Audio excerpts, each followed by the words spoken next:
Hello everyone. In this video, rather than talking about Waka as such, I'm going to update you on some of my current and future research plans, what it is I'm doing to find out more about how Waka were understood, critiqued, and what they mean. As a university academic, it's important for me to communicate with and learn from a range of audiences. That involves a lot of reading, both of Waka themselves and of what other people have written about them, to help me develop my own ideas and feel more confidence that there's evidence for them being correct. Once I have my ideas, then I have to present them. That involves both writing and speaking. The writing is of both works for fellow specialists, articles and books, but also of things for members of the public who are interested in Waka, or even people who aren't but just happen to come across something in passing. The speaking involves going to conferences or other universities and giving research talks to audiences there, but also giving talks to members of the public when the opportunity arises, and, of course, making videos like this one. I do this because I'm a fan of Waka. I think they're beautiful and moving, and I want more people to be able to enjoy them like I do. And despite all of the scholarship which has been done on them over the years, I think there's always more to learn to enable us to better understand them, and through them, pre-modern Japanese culture in its broadest sense. And, through understanding the pre-modern Japanese and their culture better, we can reflect on ourselves, our own attitudes, feelings and behaviours, and thus understand our humanity better, and that can only be a good thing. Maybe that sounds a little grandiose and ambitious, but I don't think there's anything wrong with having ambitions and goals. Striving for them, even if we never quite achieve them, is worthwhile in itself. So, what small steps am I taking at the moment to make the world a better place with Waka and to help people find out about them? Well, this academic year I'm on what's called study leave or sabbatical from my duties at the university. What this means is that instead of needing to teach and do administration work, I have the whole year just to do research. At my institution, academics can request a sabbatical of one semester for every 3 years' service. I'm getting the entire academic year because I haven't had study leave since 2012, so I'm well past due. My big project for the year is to lay the groundwork for a new book on uta awase, poetry competitions. Without being overly modest, I'm probably one of the best placed Anglophone scholars to do this at the moment, because my last big project was the translation and commentary of Ropyakuban uta awase, the poetry contest in 600 rounds, which took place in 1193-1194, and was published by Brill at the beginning of 2020. I had to read a great deal about poetry contests in general, and Ropyakuban uta awase in particular, for this book, and it whetted my appetite to write something longer about poetry competitions in general.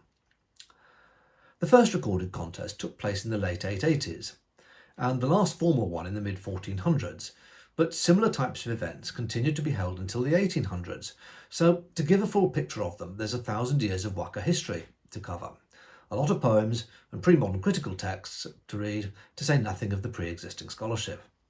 It's a big project, but something I've really been enjoying getting to grips with.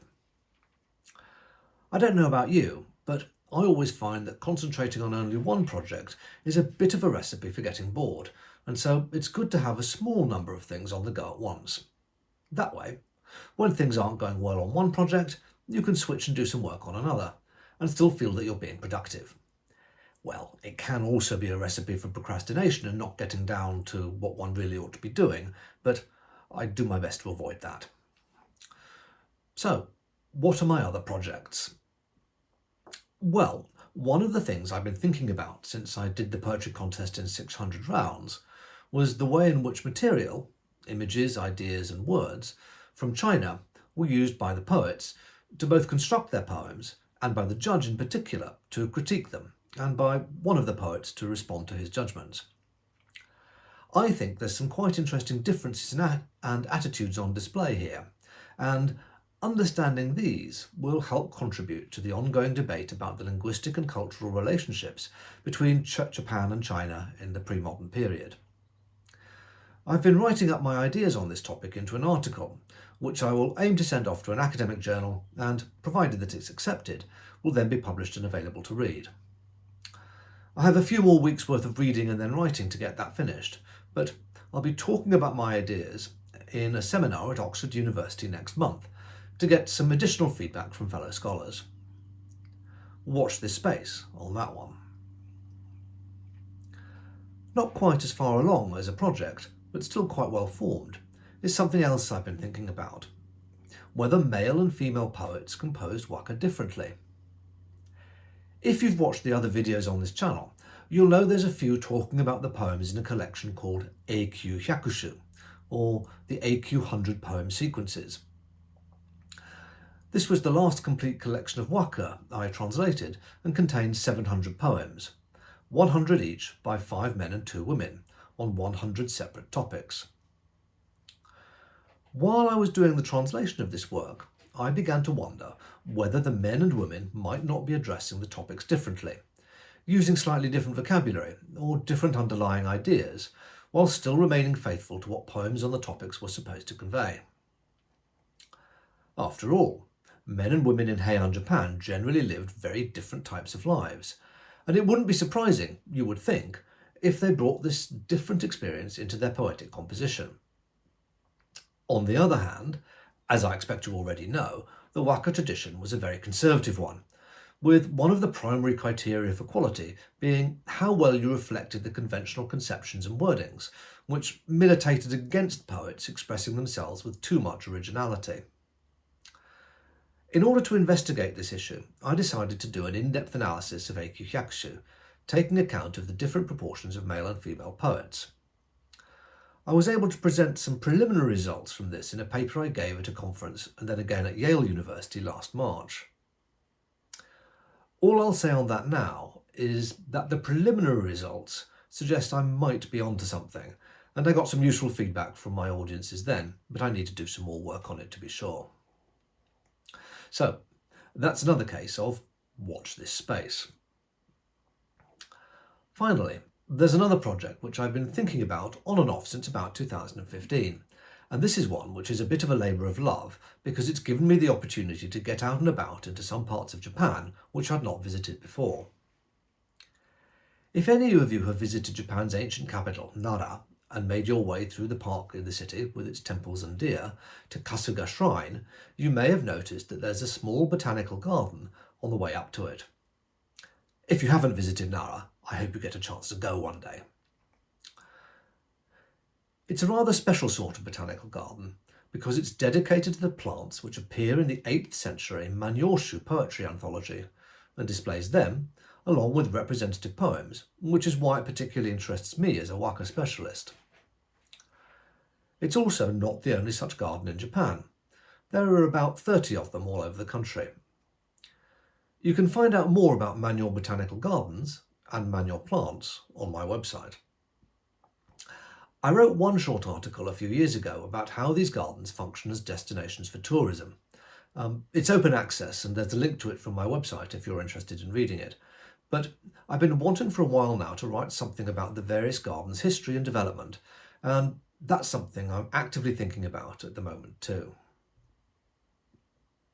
In my more ambitious moments, I think this would be a great topic for a documentary, going to visit Japan, filming the plants, and then talking about features of them which made them popular for poetry and which have preserved them in both manual botanical gardens, formal gardens, and in some cases such as cherry or plum blossom, widely in Japan's urban and rural environment. In the absence of any offers though, that's an ambition which will remain unfulfilled for the moment. So with all of that, as well as my waka social media activities, I've certainly got a great deal to occupy my time. But how am I going to spend the remainder of this academic year? Well, I've been fortunate enough that I've been awarded some funding from the Japan Foundation to spend 4 months in Japan studying uta awase, poetry contests. I leave at the end of next month, February, and barring anything unexpected, should be there until the end of June. I'm half excited and half apprehensive because it'll be the longest time I've spent in Japan since 1988, as well as being my first visit to the country since the pandemic. Nevertheless, I'm looking forward to getting into some libraries and archives, buying books, and being able to visit libraries, museums, and other places which have resources on poetry contests. I'm intending to record videos on my activities while I'm there, so you'll be able to follow me through the research I'm doing over the next several months. I can't spend all my time in Japan working, of course, and I'm also looking forward to getting out and about in Tokyo and visiting some of the more out-of-the-way sites with Waka or pre-modern connections, so you can expect some videos on those too in due course. I have a couple of trips to other places planned, Kyoto and Nara in particular, so I hope I'll be able to talk to you about Waka in the places where many of them were composed.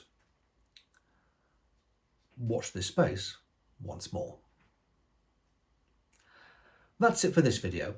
I hope you found it interesting and that it's left you wanting to know more about Waka.